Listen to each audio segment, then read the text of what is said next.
7 heures du matin, pas un bruit dans la maison, pas de chaussettes perdues, pas de pression. À Roubaix, à Besançon, ils vivent leur propre entrée. Et nous les vieux tourtereaux, on croit qu'on va respirer. Plus d'engueulades pour le lave-vaisselle, plus à hurler pour qu'ils viennent à table. Moins de bruit, moins de linge, moins de courses. On trinque à la paix, on fête la vie sans secousse. Mais voilà que le silence pèse un peu trop lourd, qu'on se parle sans se dire, qu'on tourne un peu en rond.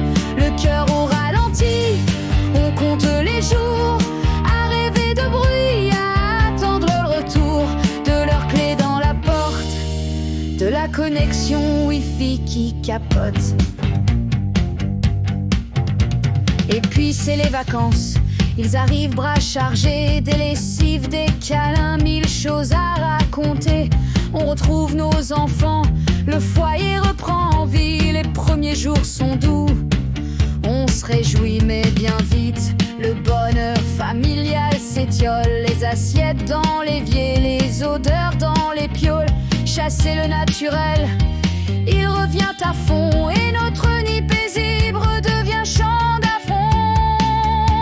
Alors on se surprend à guetter le dimanche, le terre de Besançon, le TGV pour Roubaix.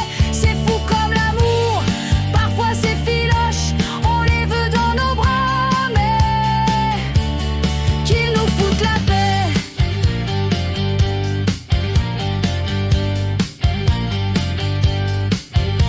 C'est ça, être parent, c'est donner sans répit. C'est pleurer quand ils partent, râler quand ils font leur tanguy. C'est vouloir le silence, puis supplier le bruit. C'est les aimer à l'infini, même quand on en a marre. La nuit, on les regarde partir avec un pincement au cœur, puis on range leur chambre. Quelle bande d'arnaqueurs, le nid se fait plus doux, l'aigreur devient sourire. On attendra Noël pour les voir revenir.